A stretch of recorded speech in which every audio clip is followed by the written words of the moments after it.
Can we defend ourselves today? The answer is no. Do we want to achieve it soon, and do we have to? Clearly, yes. Um, wow, that quote from a European leader, it really kind of paints a stark picture, doesn't it? And it makes you think, like, is Europe really kind of on the verge of this, like, huge military shift? Yeah, and it's interesting you bring that up now because, this comes at a time when the UK is actually pushing for this massive new defense initiative, and they're calling it a bomb bank, and it could really change everything in Europe, maybe even globally. Bomb bank. Okay, I'm intrigued, but I definitely need you to break this down for me. Like, what are we actually talking about here? So think of it this way. The UK is proposing this huge investment fund. It's kind of modeled after the European Bank for Reconstruction and Development, but instead of, rebuilding infrastructure, it's all about building up their military. Oh, so they're basically trying to create, like, this war chest for Europe's defense industry. Exactly. Yeah, that's a great way to put it. And we're not talking about, chump change here. The UK is suggesting an initial investment of like 10 to 20 billion pounds with a goal of using that to get up to like 100 to 200 billion in private capital. So it's serious money. Yeah, no, that's a crazy amount. But why now? Like, what's driving this sudden urgency, to make these moves? Well, there's this feeling in Europe, and it's growing, that they can't depend on the U.S. as much as they used to. Remember when Trump and Vance, they publicly criticized Zelensky, and it made everyone question the U.S. support for Ukraine, and all those rumors about the U.S. reducing troops in Europe, all of that's really added to this anxiety. Right, and the articles I read, they made it clear that it's not just, quiet worries. Like, European leaders are actually saying that they're not sure about the U.S. commitment in the long term. Yeah, for sure. And one quote that really stuck with me, it was from Annalena Baerbock. She's Germany's outgoing foreign minister. And she said that saying Ukraine's the aggressor, like some in the U.S. have, it risks making America less credible. And that's a strong statement from an ally. It definitely shows things are changing between them. So, with all this uncertainty, who's actually backing this whole bomb bank idea? It might surprise you, but support is actually growing, especially in Germany and France. Actually, Friedrich Merz, he's likely going to be the next German chancellor, and he's a big supporter. He even said that Brexit hasn't made the UK less influential when it comes to European security, which is interesting. That is interesting because you usually think of Germany and France wanting to separate from UK policy after Brexit. Yeah, that's true. But on this, they agree on needing stronger European defense. Macron, especially, he sees this as a chance to make Europe more independent, and he's even suggested they share a European nuclear deterrent. Whoa. Okay, now that adds a whole new level to this. Shared nuclear deterrent. I mean, that's a huge change. What would that even look like? It's a complicated idea for sure, and there's a lot of debate about if it would even work. Some, like Marine Le Pen in France, have said it's totally unacceptable, but the fact that they're even discussing it shows how much things have changed. Yeah, it feels like Europe's at a crossroads right now. They're figuring out their place in the world, especially with this war going on so close to them. Exactly. And the war in Ukraine makes everything even more complicated. You have the UK stepping up with a 1.6 billion pound deal for air defense missiles for Ukraine, and they're leading this coalition of the willing to help even more directly. But this bomb bank, it's clearly about getting ready for a future where Europe might have to handle things themselves. So it's about helping Ukraine now, but also preparing for the future, whatever that might hold, by building up Europe's defenses. Exactly. And it's creating this tension between those who want Europe to be completely independent and those who still think the U.S. is crucial for European security. Countries like Poland and Italy, they support the bomb bank, but they still want that strong bond with the U.S. They argue that any split just makes everyone weaker. Yeah, that makes sense. Being right next to Russia probably makes you see things differently, especially when it comes to how important the U.S. is for protection. Absolutely. It really shows how hard it is to unite a whole continent with such different worries about security and different past experiences. So this bomb bank, it's about building up military power, but it seems like it's also revealing some of the underlying tensions and anxieties within Europe. Yeah, it definitely brings up some big questions like, can Europe really defend itself without the U.S.? And if they do go it alone, what happens to the relationship with the U.S. and the global balance of power? Those are things we definitely need to look into more. You've given us a lot to think about already, and it feels like we're just scratching the surface here. But before we go deeper, I have to ask, like, what do you think is the biggest takeaway from all of this so far? I think the most important takeaway is that we're seeing a possible turning point in history. Europe is figuring out its identity as a global power and rethinking its relationship with the U.S. This bomb bank, whether it works or not, is a sign of this bigger change. And it could have really big consequences. It definitely feels like we're entering new territory. This is a complex issue with a lot going on, and I'm really interested to delve deeper into it with you. But first, let's take a quick break. We'll be right back with more of the deep dive. And while Europe's dealing with these big questions, there's, this big thing we can't ignore. Macron's idea of a shared European nuclear deterrent. It's definitely controversial, but it's getting more attention, especially in Germany.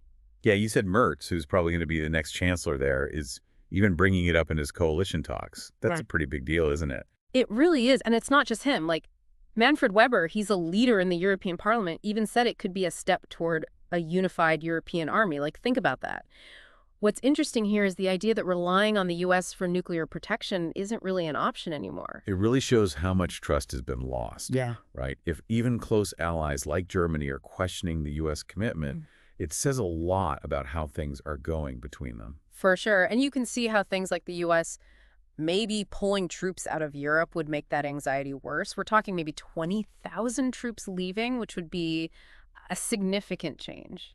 Yeah, and I bet that's especially worrying for countries like Poland, right on the border with Russia, Right. who've always seen the U.S. as their main protector. Poland's a perfect example of this, this tension between wanting closer European defense cooperation, but still wanting that strong U.S. alliance. They're okay with the bomb bank, but they also remember things like when their president was kind of ignored by Trump. The Polish press even called it a humiliation. It's like they're trying to play both sides, preparing for a future where they maybe can't count on the U.S. as much as they used to. Exactly. And that's the tough choice a lot of European countries are facing right now. It brings up this fundamental question. Can Europe really go it alone and defend itself without the U.S.? It's a huge question, and there's no easy answer. So you have France and Germany pushing for more independence, maybe even becoming like a European superpower, and then you have countries like Poland and Italy still holding onto the U.S. for safety. It seems like the war in Ukraine is making Europe face these tough questions right now. It's a defining moment, that's for sure. And in all of this, we can't forget about Ukraine. They're the ones stuck in the middle of all this, fighting for their survival, while Europe debates its future defense strategy. Right, and while the UK is helping them now, sending missiles, training, all that, you have to wonder what the long-term impact of all this will be for Ukraine.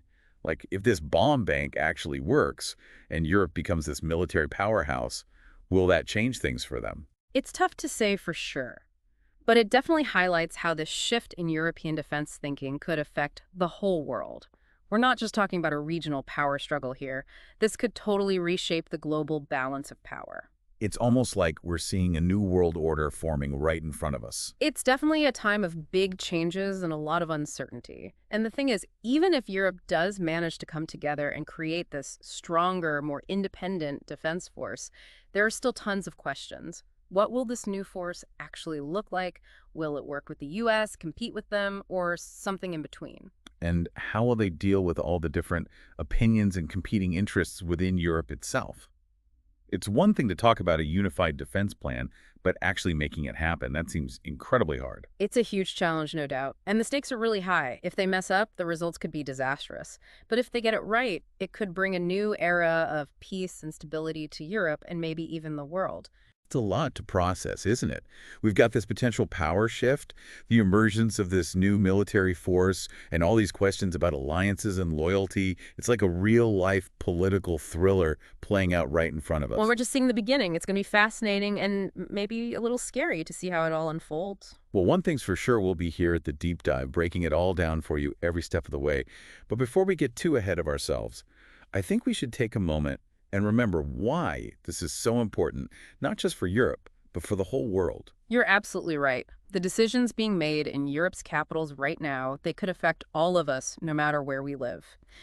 A more militarized Europe could mean more instability in your own region. It could impact trade and economic relationships. It could even pull your country into a conflict you never expected. That's a serious thought, but it reminds us that we're all connected, and what happens in Europe doesn't just stay in Europe. So let's go back to some of the specifics of this bomb bank idea and try to understand how it might actually work. What are the mechanics of this thing? Where's the money coming from? And what kinds of projects are they planning to fund? Great questions. Let's start with the basics. Okay, so let's get into the actual details of this bomb bank. You mentioned the UK is putting up 10 to 20 billion pounds to get things started, but to get to these crazy numbers, hundreds of billions, they're going to need a lot of private investors. How are they going to make that happen? Yeah, that's the tricky part, and they're still working out the specifics.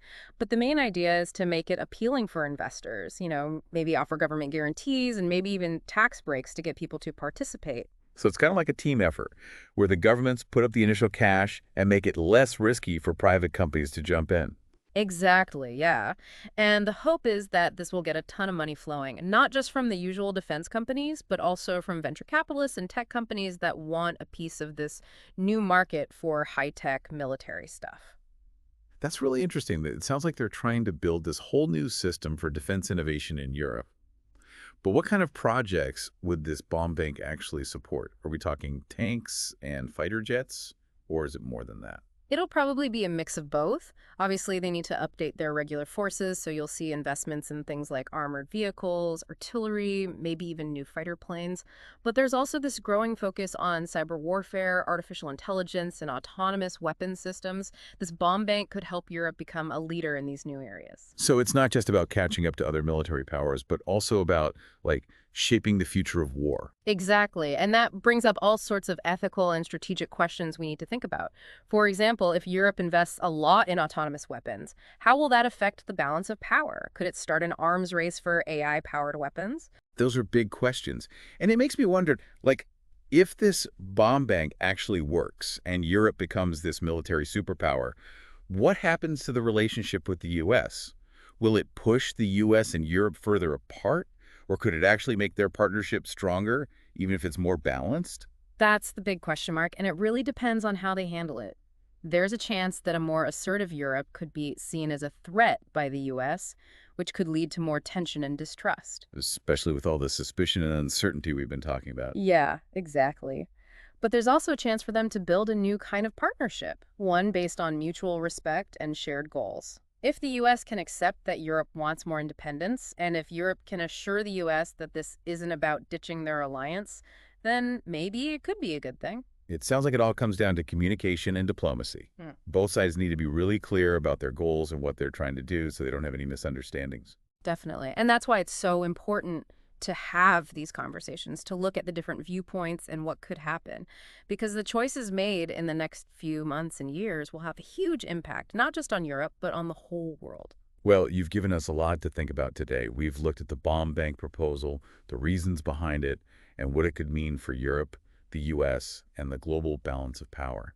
It's a complicated and constantly changing situation, and we'll definitely be keeping a close eye on it here at the Deep Dive. And we encourage all of you listening to stay informed and involved too. This is something that affects everyone. Absolutely. The future of European defense is being decided right now, and the choices they make today will shape the world we live in tomorrow. So what are your thoughts on all this? Do you think the bomb bank is a good idea? Is Europe ready to go it alone? And what does it all mean for the future of global security? We really want to hear what you think. Share your thoughts in the comments, and be sure to like and subscribe for more deep dives into interesting topics just like this one. Until next time, keep exploring, keep asking questions, and keep learning.